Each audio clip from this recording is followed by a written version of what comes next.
Welcome, everyone.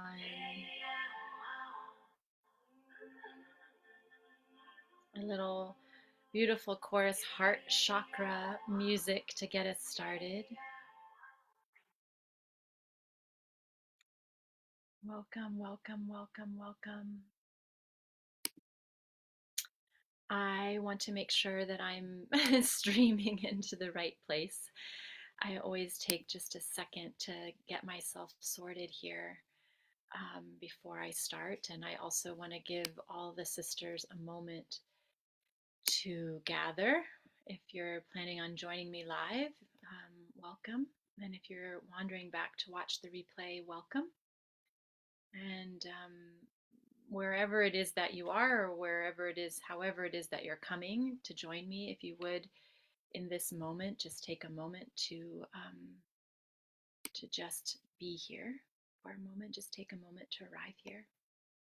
And while I check to make sure that I'm streaming into the right virtual space. Yes, it looks like I am.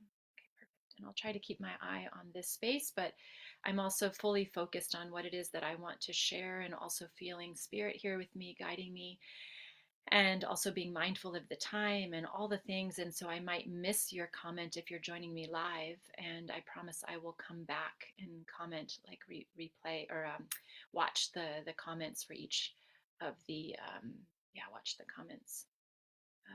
Perfect. Nope. Okay. I'm just seeing the notes that are coming in of the sisters that want to join live, just making sure that they're here. Okay. Those of you that are sending me notes saying, "Where are you? Where are you?" I'm here. I'm here. Join me here in the Facebook space. Well, welcome back. And I just want to check in to see how you're doing. I want to see how yesterday's share landed with you. If you're just joining me for this 3-day masterclass, welcome. And please, or in the replay form, if you're just coming back, please go find guide number 7, which has an important disclaimer that I want you to watch before you join me. It's a really important disclaimer.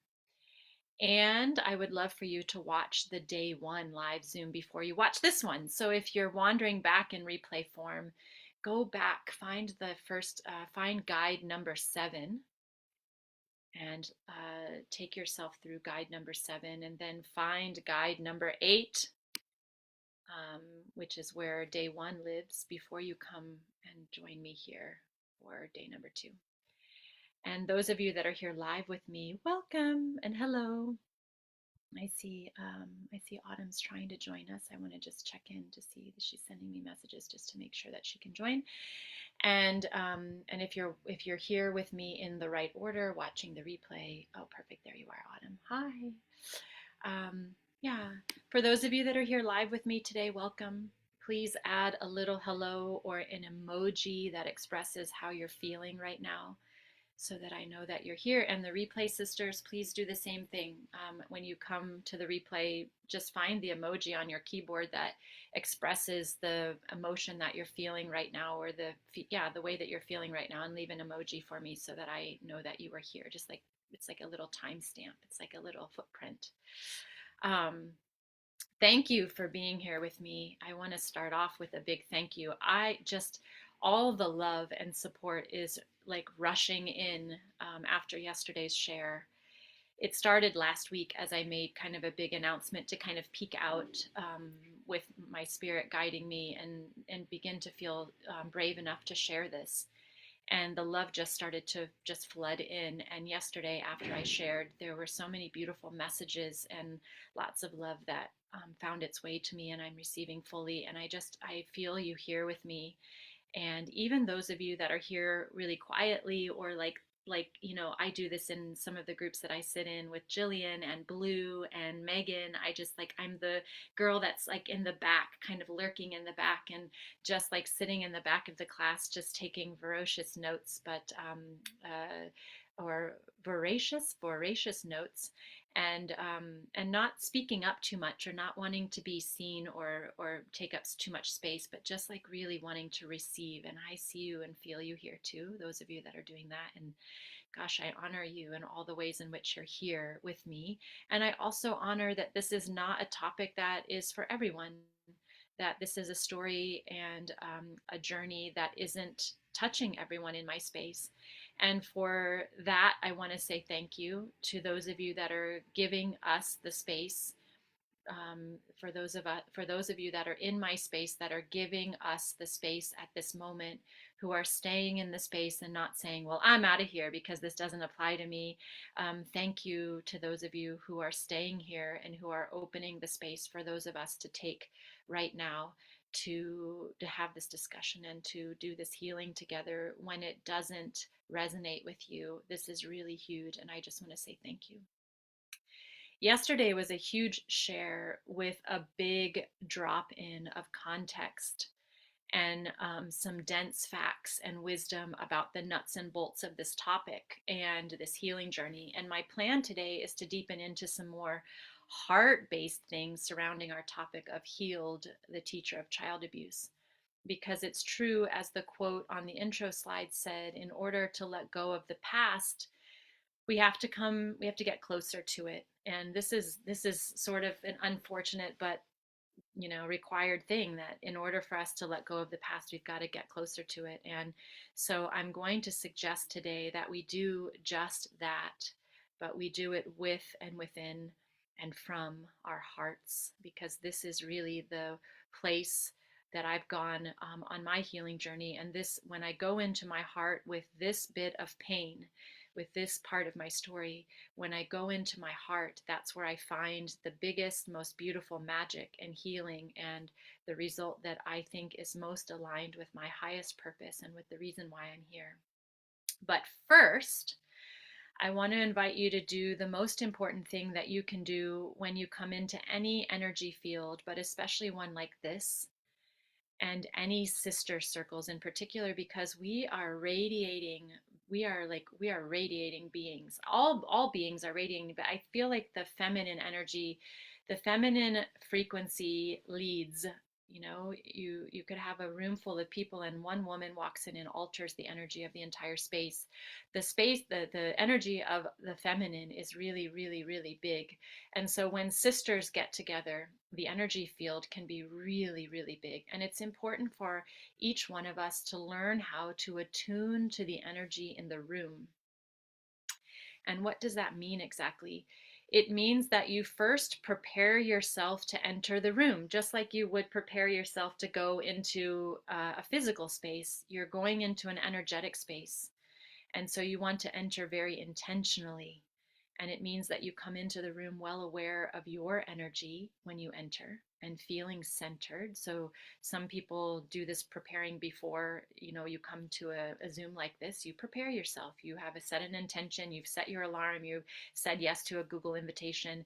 You've taken a few deep breaths and you've come into your center. Ideally, we're not rushing into a space feeling, we've all sat in circles with sisters who rush into a space and who bring all the energy of what she was just in into the circle. And that's beautiful. And I welcome that in some of the circles that I have the great honor of facilitating, because it's what's supposed to be there in that moment, and we navigate through it. But I'm really inviting you to contemplate this idea, this practice of attuning to the energy in the room. And the first part of that is to come into your center and feel really grounded before you enter the room. And I'm also expecting in this practice that you arrive here in the room, knowing what room you're walking into, and sense the energy that's here and begin to attune to it. So you're giving some permission. There's some permission here to exchange energy. There's permission here that you've arrived. And staying mindful as you do this of where you are, what your truth is, what your center is, what your story is, as you witness the energy. If we come into a space without having a sense of what our truth is, or what our own center is, or where we can find our center or go to be in our center, and we just come into an energy space, and this is the 52-year-old soul of me speaking right now. And if you're like me, you've lived a life of learning this the hard way, where you come into a space and you don't have a sense of your truth or your center. And this is one of the effects of child abuse. You just don't have a sense of your truth, and you don't have a sense of what your own energy feels like, because it hasn't been honored from a very young age. You have to learn this, and oftentimes learn it the hard way. And you come into a space, a big space like this, with a teacher like me who's giving you some really dense context and energy and wisdom and witnessing, and you kind of lose yourself in it. And I want you to be mindful not to lose yourself in this share. I want you to, those of you that are intentionally joining me for this share, I want you to stay in your center, stay in your truth, stay in your story as you receive the witness of my story. This is a beautiful practice that I encourage you to do, to keep your energy and field of energy clean and pure and in service to your highest purpose. Because when it gets diluted, or when we lose ourselves in someone else's energy, or when we bring our energy, spill our energy into a circle, without being mindful of it, it's all okay, right? There's no judging, but there's a better way to be. There's a cleaner way to be. There's a purer way to be that's in the service to your highest purpose. And so that's what I'm inviting you to consider as we come into the space together today. And this is heart work. This is heart and spirit work.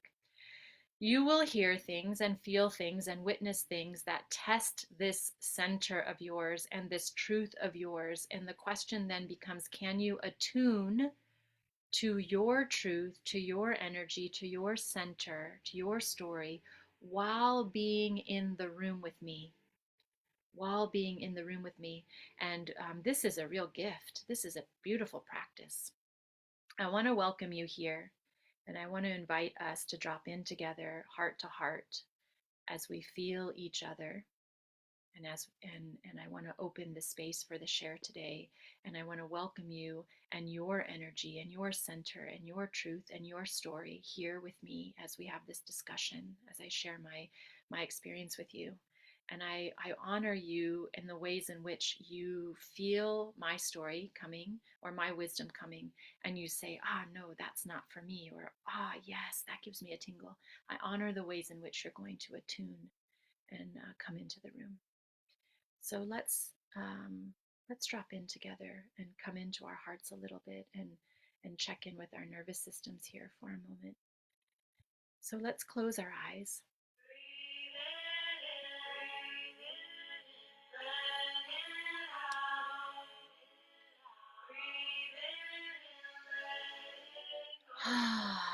Can you begin to notice the breath?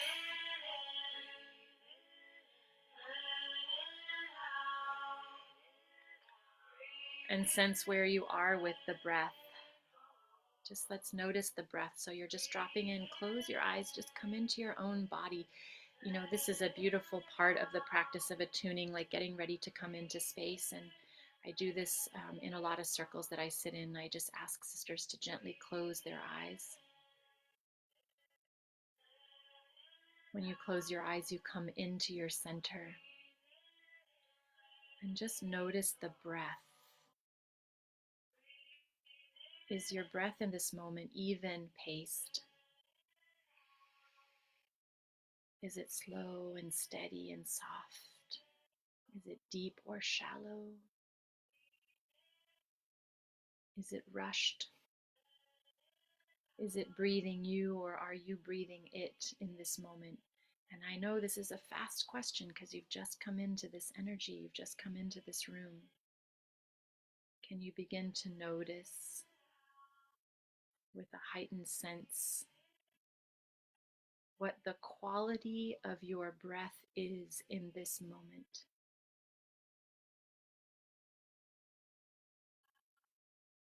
Just your self-paced breath, the breath as it's happening for you in this glorious body of yours. Inhale and exhale.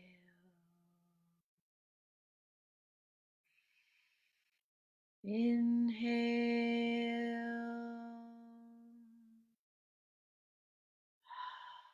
and exhale.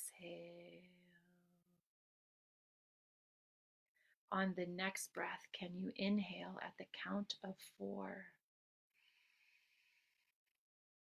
And then can you hold it at the top? Hold the breath for the count of 4. And then can you exhale to the count of 4? And then can you hold the breath at the bottom for the count of 4? And can you focus and slow down and soften as we do one more round of this deliberate shared breath? Inhaling slowly and steadily right now for 1, 2, 3, 4. Holding the breath at the top, feeling full of this life-giving feminine energy for 1, 2, 3, 4. And very softly and steadily and lovingly, as lovingly as you can you exhale fully now for 1, 2, 3, and 4. And when you reach the bottom of the breath, can you hold it here? Feeling the void, feeling empty of breath, can you trust your body to breathe again when it's ready? Can you sense into feeling safe here for 1, 2, 3, and 4. Beautiful. Now bringing the breath back to a normal, self-paced breath. Your eyes are still very gently closed. You're just dropping in here with me. Maybe take one bigger cleansing or resetting breath.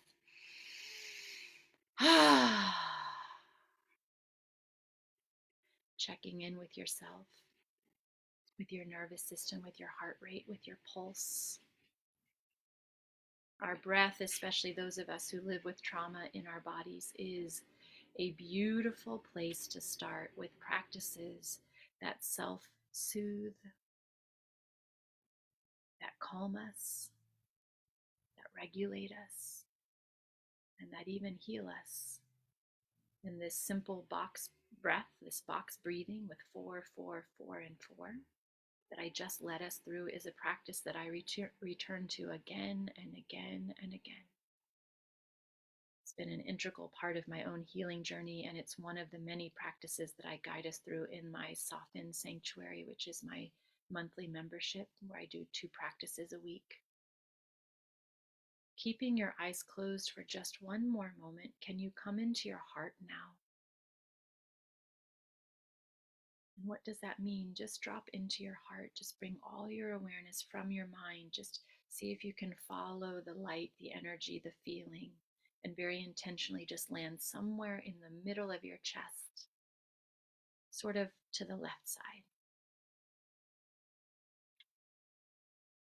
Guru Brahma,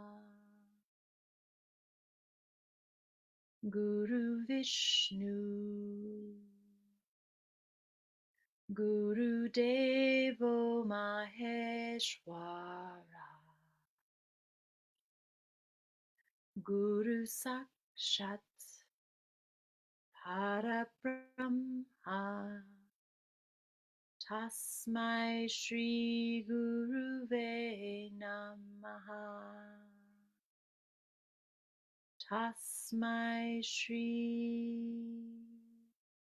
Guruve Namaha. I'm grateful to the teacher that brought me here, to the teacher that keeps me here, to the teacher that comes along and shakes me, to the teacher within me, to the teacher beyond, the one that I cannot even comprehend. And I offer it all away. Nothing is mine forever. I let go, and in this space of letting go, I find my faith rushes in. I feel my faith rush in. And I am made better for not holding on. This is my prayer. This is my mantra. This is my practice. May we find the teacher in every experience. May we feel our hearts today as we explore the possibilities of the teacher of child abuse and other terrible experiences in our lives. May we have the courage that lives behind our hearts to walk lightly and powerfully in the shoes made just for us on this very divinely led path. And may I touch the lives here for the better. May this medicine serve us. May we find comfort and love and truth in this space and circle of sisterhood. When you feel ready to flutter your eyes open, please flutter your eyes open and arrive here with me. I want to presence the importance of feeling it all today before we begin. This is my, I want to really, really, really just like, I want to spend just a moment, a really important moment here. It is impossible for me to teach you everything that I know about this topic or share my entire experience, my full experience with you in 3 days. I'm attempting to share with you in 3 days my lived experience of 52 years. So this is an abbreviated share for the sake of opening the conversation, making space for this type of healing in our circles and with me one-on-one. I'm sharing my exact experiences as lived wisdom that I can share in service to you and your healing. It is not intended to be the fix or the absolute or the thing on its own. This is my way of sharing my heart to open yours. And when we come together with hearts open, big healing can happen. This is my intention. And so, feeling it all, I don't want to bypass this. And I really want to presence this piece. It's so important. Feeling it all is an essential aspect of healing any trauma, but especially important for those of us with abuse or neglect trauma that lives in our bodies, in our pasts, in our stories. And what do I mean by this? Oftentimes, part of the trauma or abuse is not being able to express at all, or having our emotions or truth or opinions or feelings discounted or suppressed. So we have learned to not feel, or that our feelings don't matter, or that our feelings are scary, or we don't know what our feelings are. We can't even tell you how we feel. There are some sisters that I work with who I say, "How do you feel in this moment?" And they have no idea. This is how the trauma lives for them in their body. So we have to learn to feel it all again, or maybe even for the first time. And we have to learn to express.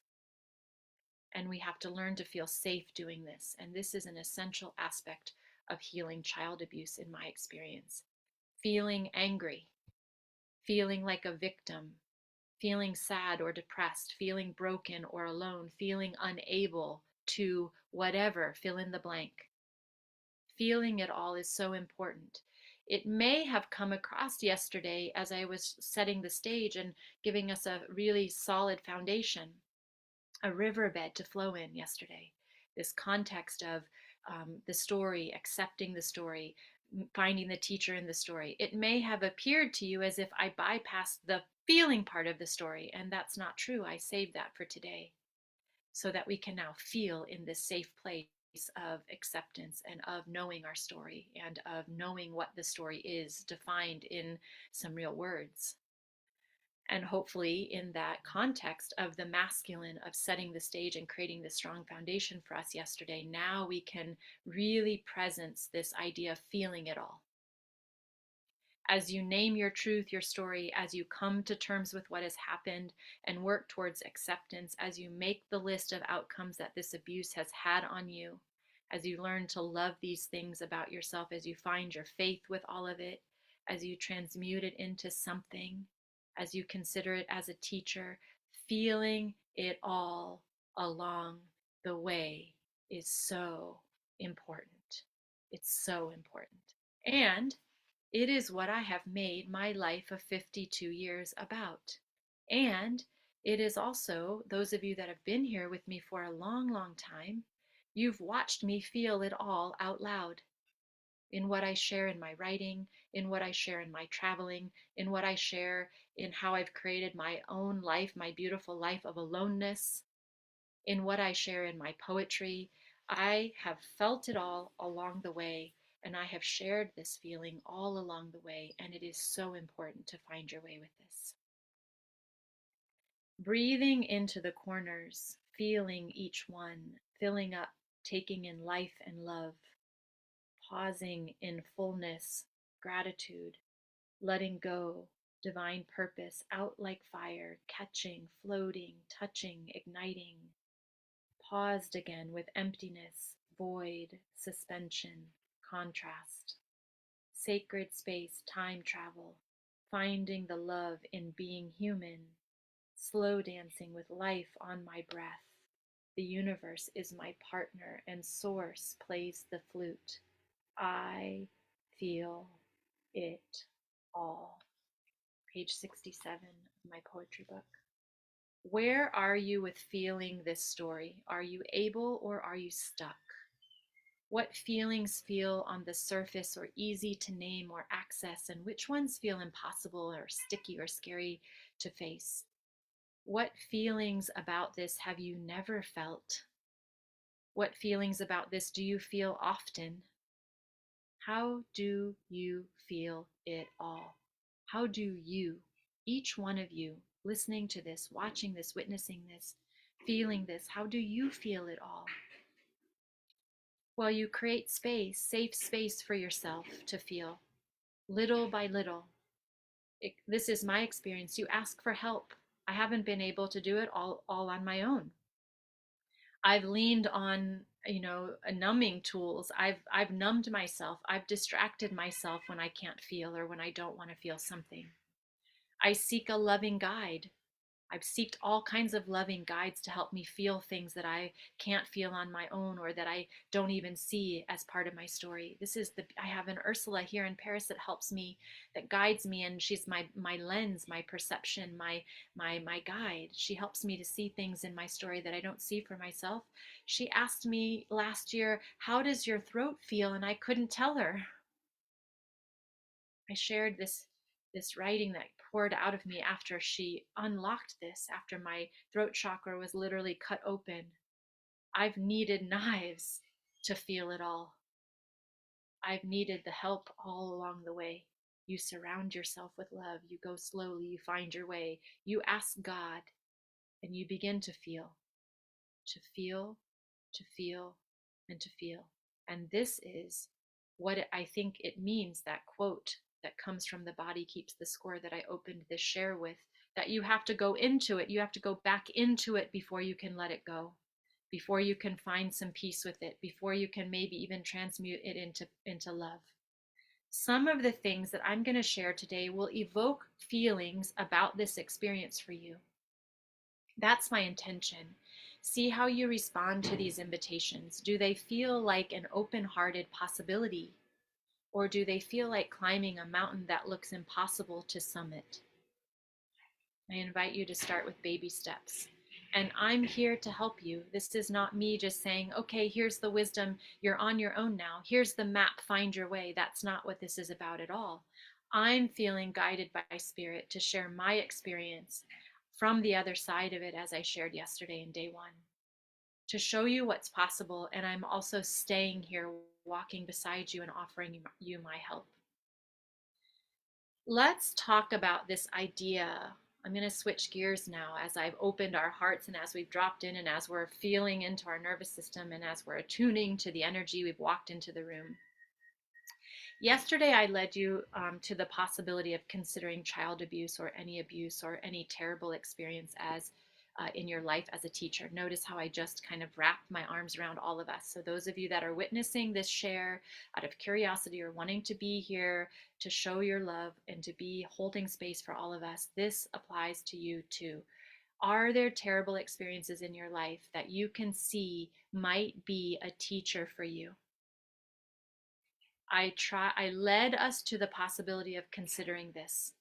I don't want to assume, and I definitely don't want to um, I don't want to assume that this is possible for you because it might not be. But I want to start here and I want to invite you to consider the teachers in your life as we begin the share that I have prepared for you today. Where has this already shown up for you in your life? Are there times or experiences where you can see clearly that something happened to teach you a lesson or for a divine reason? Or is this idea of teachers hard for you to imagine or feel or grasp? Does this one piece of child abuse or trauma or violence against you, or does this one terrible experience that's happening to you right now feel so big and so tender that you can't even imagine this is teaching you something? Where are you with this? That's the first place that I just want to like stay here for a moment. What might be possible teachings or lessons from an experience like child abuse if we're able to consider this a teacher? Let's muse for a moment together to see if we can get into the energy of this possibility. And I'm only suggesting it as a possibility. It's taken me a lifetime to get here. A lifetime of feeling and transmuting and sitting and moving and distracting and all the things. But let's muse for one moment to see if we can get into the energy of what the possibilities could be around thinking that something like child abuse or any kind of terrible situation that's happened to you in your life could be teaching you or could be a teacher for you. It might be teaching us what healing is. Very simply, okay, I'm a soul, from Cole Arthur Riley yesterday. We're souls, we have bodies, but we're really souls. We're souls with bodies. It might be teaching us what healing is. Okay, thank you. Check. Got the lesson. It might be teaching us to heal so that we can help others heal. Beautiful. It might bring you to writing and publishing a poetry book. Beautiful. It might be guiding us closer to God or bringing us deeper into our faith or showing us what spirituality is or defining the divine. It might be showing us a way to heal family or generational trauma. It might be bringing us closer to our mothers or our fathers or other family members. It might inspire us to transmute this pain into love. It might be teaching you to feel in this body all of it. It might inspire us to create something beautiful with it. Or it might inspire some big project or offering or some deep work that you're meant to do. It might inspire us to share our story with others with similar pain. It might bring us into deeper love for ourselves. It might prepare us to love others more deeply. How does this feel in your nervous system as I share this? Let's do a quick check-in here to see how this is landing with you before we go further into the share for today.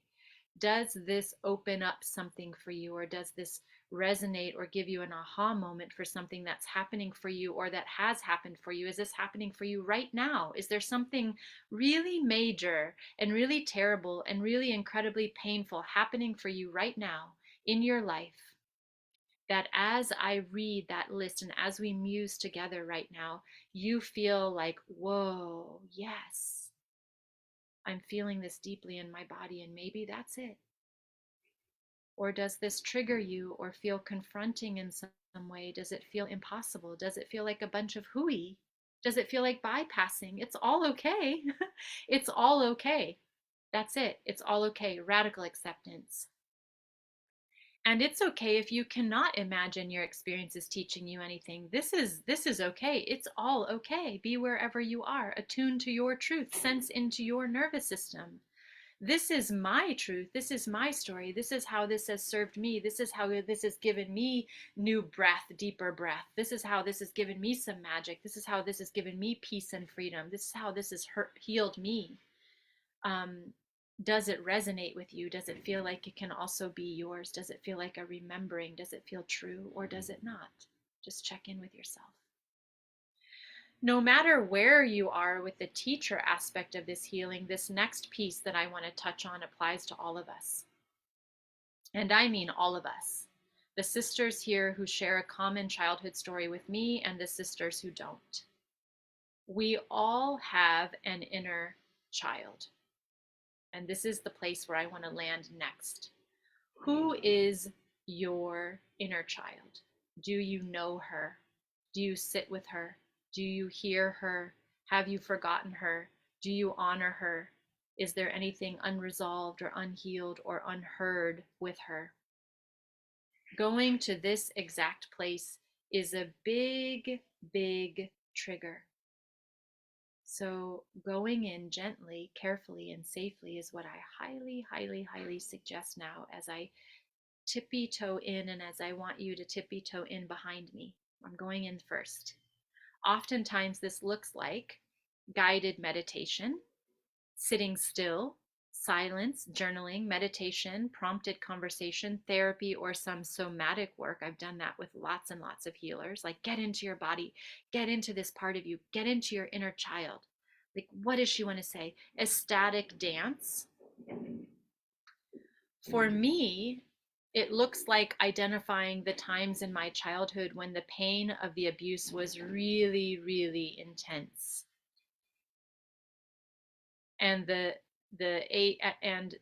age 7 is one of the times that I've focused on as I've healed this. For me, it looks like realizing that this 7-year-old me is still in there inside of me.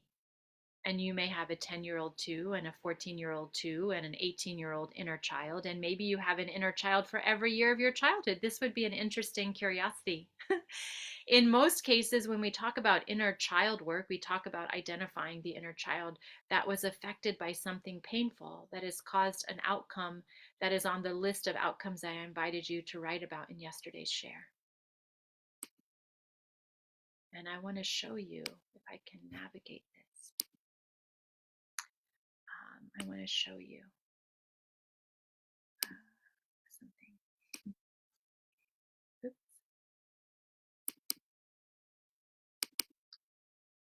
I want to show you who she is. I want you to just take a moment to look at this. Maybe you can see me in the corner there, me at 52, and this other me that I want to introduce you to in this moment.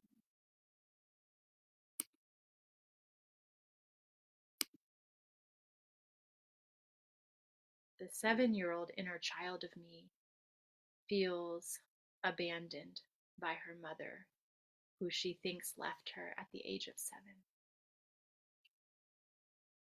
The 7-year-old inner child of me is angry at her mother, because she left her with an abusive father.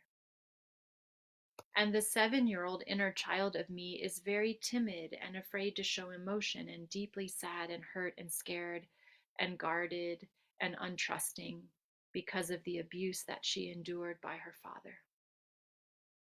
And the 7-year-old inner child of me is incredibly angry at me for not protecting her. I can tell you about this 7-year-old inner child of me because I've sat with her. I've written to her. I've listened to her. I've held her. I've asked her for forgiveness. I'm sorry. Please forgive me. Thank you. I love you. I've made promises to her. I've wrapped my arms around her. I've put her hand in God's hand. The most important temple is the temple within. My beautiful and dear sister Megan Watterson shares this in her book called Mary Magdalene Revealed. This is inner child work, and this work is incredibly powerful, and this is one of the little nuggets that I want to leave with you in today's share. This is an example of feeling it all as we heal this trauma in particular, but this can be applied to all kinds of experiences, lived experiences in your life. This feeling it all, this inner child work with feeling it all, we use this to heal trauma, this abuse in our stories all the time. This is the work of becoming whole. This is the work of integrating all of your parts, this story, the truth that you defined in yesterday's share. What is your truth? What happened to you? What happened to you when you were 7, when you were 10, when you were 12, when you were 18, when you were 21, when you were 34, when you're 50. And all of these parts of you are these inner parts of you that live within you and that make you whole. And coming into connection with that inner part of you, this temple within, and feeling all that is there for you is a very important part of this journey, has been an incredible part of this journey for me. And it is in this temple of myself, in these inner child places. I've even done it in places where I feel so abandoned by past lovers. And I go right back to that place within me where that person walked away. And I sit with that part of myself and I rewrite the story. I feel all of it and I rewrite the story. And this is how we begin to transmute pain, this exact pain, into love. Life is full of challenges. Challenges and hardships oftentimes are the intense heat and fire that breaks us open to discover gifts and talents and capacities that are lying within us. This is Michael Beckwith, The Power of the Heart. I'm going to be doing a beautiful share with this book next month. I have a photo of the little me, which I shared with you just a second ago, that sits on my altar and I light candles for her. This is one of my favorite personal practices of inner child work, of transmuting pain into love. I put that little picture that I just showed you, I'll show you again because I want you to see it again at this place. Where did it go? Give me a second to find her. Where are you? There you are. She wants to be seen. I just know it. Where are you, little PB? I don't know where she went. No. There she is. All right. The technology is not. I need a team to help me with this technology. There she is. One of my favorite inner child and like personal private practices, inner child work practices, is taking a picture of you from when you were little. So, like a physical picture of your inner child and putting it on your altar. I also love the idea of creating an inner child altar. If there's a part of you that really needs to be loved, that really needs to be heard or attended to. Wouldn't it be so beautiful if you created a little altar for this part of you, where this picture of you lives, and where candles are, and where letters that you've written to her are? This is inner child work, and this is one beautiful example of ways in which, in practical ways in which you can bring this into a being, into a doing with your life. I don't remember how old I am there. It's not 7, though. I was younger than 7. But I love this picture of me. The holiest place on earth is where an ancient hatred has become love. Megan Watterson again. There are a million ways to transmute pain into love. I'm doing it right now. I've been doing it my whole life, and this is the exact journey of softening and the forever practice. When pain arises, we have a choice in that moment. When we practice using the breath, and it gets easier and easier with practice to take the sacred pause and see it and feel it and take aligned action. Here's how it looks. When we experience pain, past, present, or future, because we can experience this past pain. It lives in our bodies. So we can experience this past pain that happened to us when we were 7, just like it's happening for us right now. That's what trauma is.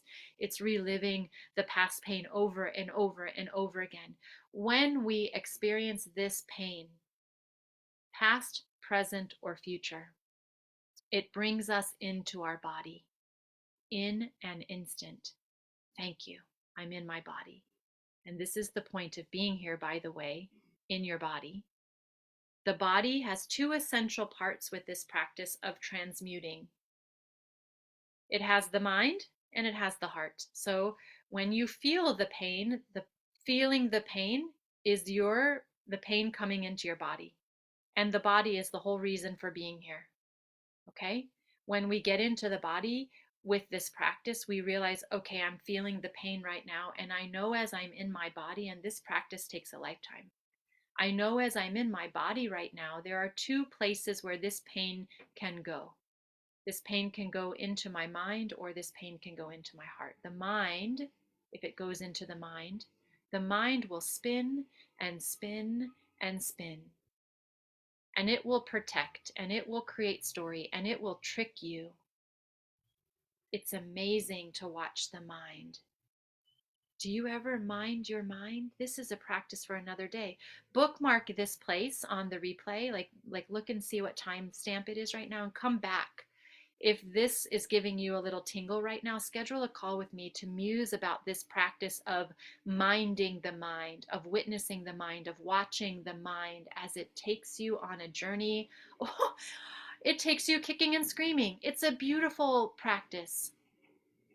The mind's job is to protect you at all cost. And so when the pain comes into your body and you feel the pain, whether it's past pain, present pain, or future pain, when you feel the pain and you come into the body and the pain goes into your mind, the mind's job with that pain is to protect you at all cost. And it is cunning in the ways in which it does this. So cunning. And if we aren't careful, we will trip and we will fall and we will believe truths not in front of us, and we will take patterned action that is not what we want to do. We will say yes when we feel a no. And so many things happen if we allow this pain to go into the mind. The heart has a different capacity and a different approach. And it has a capacity that I cannot even fathom. It has the capacity to feel, to love, to transmute, to break, and to come into wholeness again and again and again. I am in awe of what my heart can do. My heart has been broken into a million pieces so many times I can't even count. And as I've sat in those pieces, in the mounds of pieces, in the pieces of myself, and watched my heart put itself back together to wholeness again and again and again, this is where I have had the most beautiful moments of my life. It is here where we can access grace and compassion and forgiveness and love and empathy and devotion. All of the things that I love, love, love so much. And all of the things that I want to approach pain with. And so, if we work backwards with this little nugget of wisdom that I'm giving you today, if we decide with this little bit of wisdom, I'm going to practice what Pat is sharing with me today backwards. I'm going to say to myself that I love too all the things that can be found in accessed from my heart. So when I feel pain come into my body and I have this awareness with this practice and this sense that it can go into my mind or into my heart, I'm going to try with all of my mind to bring the pain into my heart so that I can feel what love feels like, what forgiveness feels like, what empathy feels like, what devotion feels like. And I know that it's not going to happen right away because these things are huge. But I know right now, and I feel right now a remembering or a tingle, or I feel something that feels so right with this idea that I'm going to hold on to this for a moment and I'm going to trust that this is the practice that I want to focus on. That when the pain comes, I try to bring it into my heart. And so here it is, the intersection. If we practice where we where we can find ourselves with any pain in our minds or in our hearts. And this is the practice. It's a lifelong practice. Something happened to me last month. Something happened to me last month and it included conflict with a friend. And it required my full intention and my minding to stay focused on staying in my heart. This thing happened to me last month that was a perfect practice of this. A conflict with a friend happened and it required my full intention and my full intention to mind my mind to stay focused on staying in my heart. My mind wanted to trick me to run, to avoid conflict, to feel like a victim, to be mean back to this friend, to lower my vibration, to close my heart to her. But I could feel my heart in this moment with this practice that I've been practicing my whole life, and this practice that I teach, and this practice that I have built and carefully curated an entire journey called Soften around. I could feel my heart in there and I invited it in. And the very first thing that I did was I said thank you to my mind for the invitation to return to my heart in this moment. I felt this conflict rush in and I felt my mind come right there. Ooh, I'm right here. And I want to tell you what I see. I see you're a victim and I see you lower your standards, lower your vibration, be mean back, avoid this conflict. My mind was in protection mode. And I said, no, no, thank you, mind. I thank you. Thank you so much for being here to protect me. And thank you for this invitation to return to my heart. And this set of deep breaths that I took and this sacred pause that I took with that invitation and that awareness, which comes with an incredible amount of practice, it came. It came to me. And I took aligned action from this part of me, my heart, not from my mind, but from my heart, not from the wound, not from avoiding conflict or a pattern of things that my mind feels safe directing me with. No, from my heart. And it took a lot more courage to go at it from that place. Transmuting pain into love is softening. It's opening, it's creating, it's loving. It is beautiful. It's a beautiful way of being. How can you transmute your pain into love? That's the question. How can you, if you want to, if this resonates with you, check in with yourself here. Does this resonate with you? Are you witnessing me right now like, holy moly, wow, wow, that feels impossible, or wow, that feels so right and so good, and I'd love to be able to do that. What is your truth? Attune to your energy, attune to your center. Bring it into your truth, or let it go as mine. The two practices that I'm going to share right now might feel impossible, and they are. These practices are impossible when you have experienced child abuse, when you have experienced trauma, when you have experienced violence or anything terrible. The two practices that I'm going to share with you right now are impossible. I'm going to just say it right there. They're impossible. These are practices of the heart. These are magical practices. These practices transmute pain into love instantly. These practices should be used with an incredible amount of discernment, and they should feel 100% right when you use them. And these practices have made me who I am today. It was a late afternoon many, many years ago, maybe nearly 10 or more years ago. And I hadn't seen him for, I think, 15 years, maybe 20 years even. And so much life had happened in this time. We each drove from our sides of Fresno to meet in this middle ground place. I remember the sun was setting, and it was the kind of California sunset that stops time and it kisses you in the most beautiful ways. I felt a lot of peace as I arrived. I arrived fully, and I could feel the deep work that I had done to bring me to this exact moment.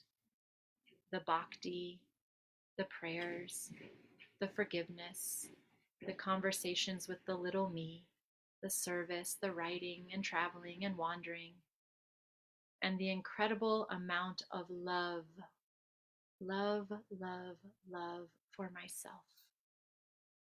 And as I look back today, preparing to share this story with all of you, this me was still lacking so much. She was so far from the me that I am today. And this is the nature of the work. We are always evolving in every moment. It was a booth. I slid in and I found my father sitting across from me. The invitation was his, and we began with some small talk. I didn't feel anything but love in that moment. I noticed how much smaller he was. It's funny how the father that beats you when you are a child feels so big. And when you grow up and grow taller, literally and figuratively, than him, how the physical, how the energy, how it all shifts in perspective. We got to the tender place in this exchange, and he teared up. And with all of his might, I felt his request and his heart before I heard his words. I'm sorry. The pause that I allowed in this moment, which came with the biggest space to receive, is maybe still happening because it lingered there, and I took my time there. I breathed it in, not because I needed it. The forgiveness had already been given over and over and over again. On my mat, on my knees, in cold waters, with God's help, first for me and then for him. I paused to feel him. I paused to let him feel me. I forgive you, I said. I forgive you, I said again. I forgive you, and I want you to know that not a day goes by where what you did to me doesn't affect my life in some small way.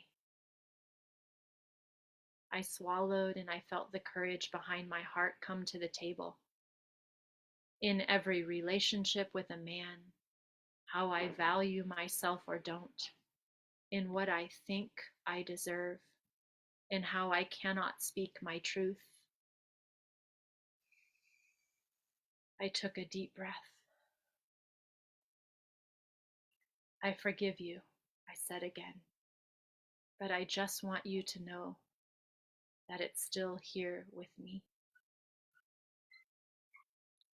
And we cried together. I'll never forget how hard he cried. My relationship with my father is a superficial relationship now. There's nothing but love. The kind of love that we are, not the kind of love that needs to do anything. It's an understanding. I want to say that again. It's the kind of love that we are, not the kind of love that needs to do anything. It's an understanding. And this is the first thing that I want you to know about forgiveness. It's not for him, it was for me. And I started the healing of forgiving him without his initiation or request or his energy, even. I did it for me. Forgiving him felt like God's work. It felt like the spirit in me working. It freed me. The weight of the abuse lifted. It was like medicine, and then it was gone. The heaviness, the burden, the stigma, the sadness. But it was still all there at the same time, just on my terms. I cannot tell you how to forgive, or even that you should. I can only share with you a glimpse of what it might look like in my situation and what it might feel like through my experience. Forgiveness is a tool of the heart. Forgiveness is one way to transmute pain into love. And forgiveness is the masterclass for May. I hope you'll join me.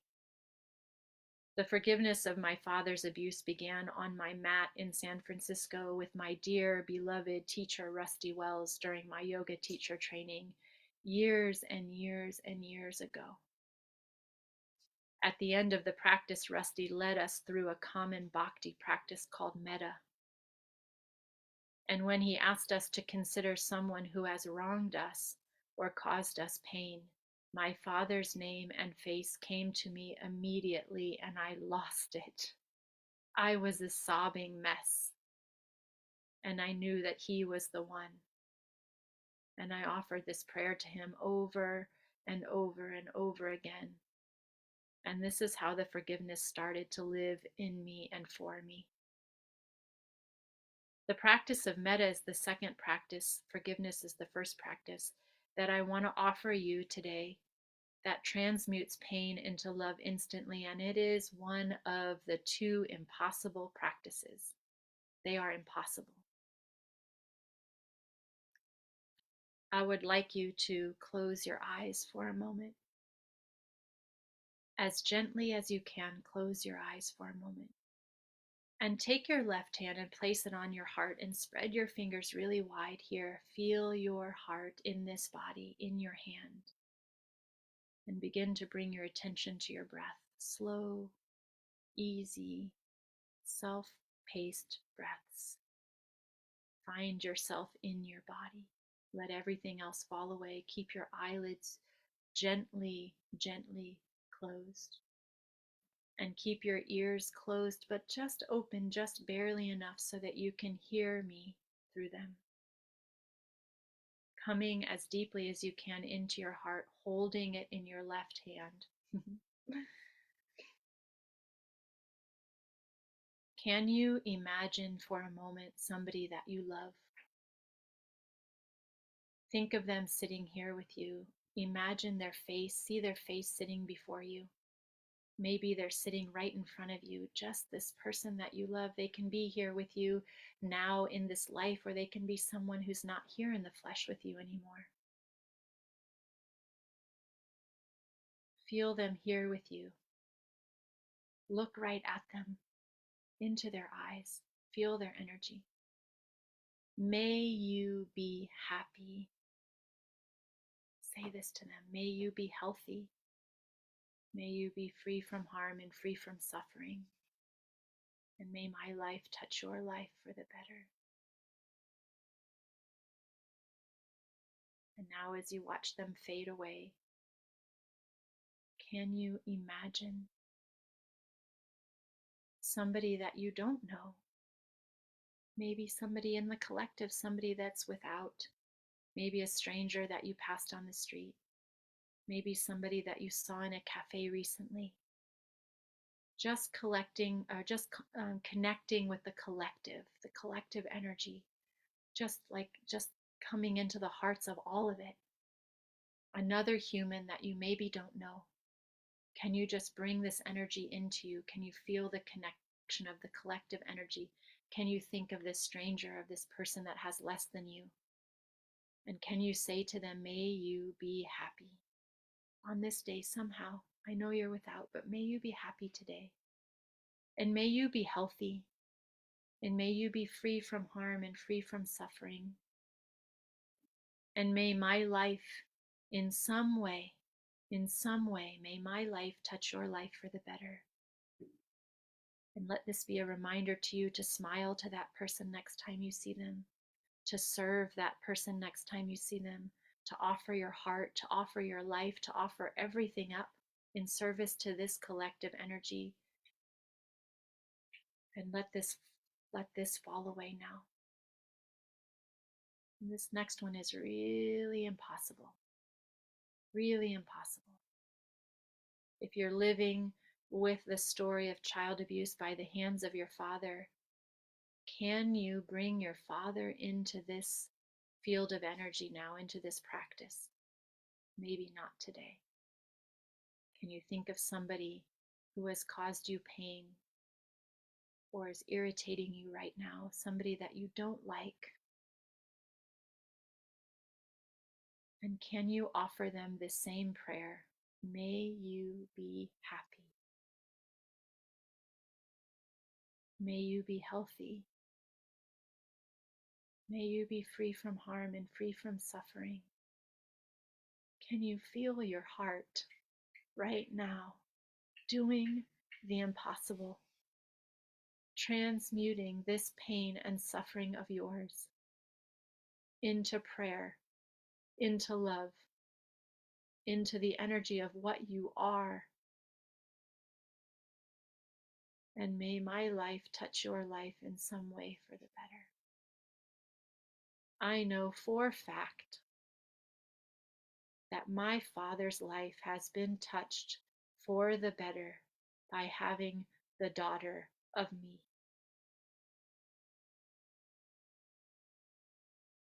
And as you let this energy fall away, let's not forget the most important part of this practice, which so many teachers leave this part out. Can you take your right hand now and place it on your heart, this masculine part of you holding the left hand on your heart? Can you feel the wholeness of you? And can you say to yourself, may you be happy, may you be healthy, may you be free from harm and free from suffering? And may I find my heart over and over and over again. May I honor and bow to the teachers, even when it's difficult. And may I try with all my might to practice transmuting pain into love.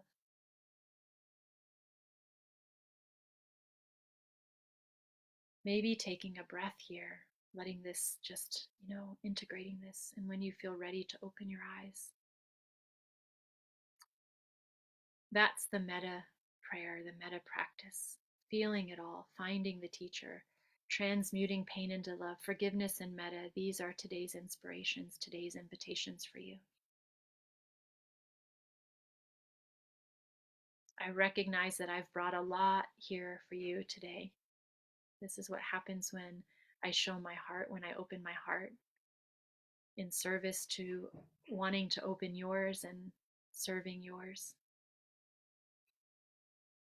I've brought a lot here. I've shared a lot here today, and I'm bringing my energy back into my heart, into my center. And I hope that what I have shared here has touched you. I hope that it's touched your life for the better. And I Hope that it will serve you in some way. This is my only intention today. And I honor that you are here, that your energy is here with me. And I send you back into your space, into your own energy with so much gratitude and so much reverence, bowing to the medicine when we come together and to the power of discernment for both of us to cut this cord while taking what each one of us needs in this moment as the teacher, as the medicine, as the love that will guide us into the highest versions of ourselves. Amen. Please don't forget to do a little bit of aftercare each day, whether you are here live with me or wandering back to watch the replay. It is so important to take care of yourself when you step into energy like this, or any energy for that matter. Remember that this might look like writing, sitting for a moment and taking a few deep grounded breaths and coming back into your own energy and your own center, dancing, crying if I opened up something in you, honoring it and feeling all of it and just having a release, taking a shower or a bath, saging yourself if the energy that you just stepped into doesn't feel like it's yours, letting go of it, singing, being with someone or something that you love, eating chocolate cake. Be gentle with yourself. Where are you with this journey, my sweet? What has touched you in this share of mine so far? Whether you can relate to this story or not, are you finding a nugget or two to chew on? Are you finding something that is touching you or serving you? Please share this in the comments below, or if you want to, send me a private message. And please know that I'm right here to hold you and guide you deeper if you need me. I love you very, very, very much. And I feel incredibly grateful to have this space to share. And I love you. Yeah, I'll see you next time, tomorrow, right here in the same exact way for day 3, the last day of the share. Be gentle with yourself. I love you. I'll see you soon. Bye.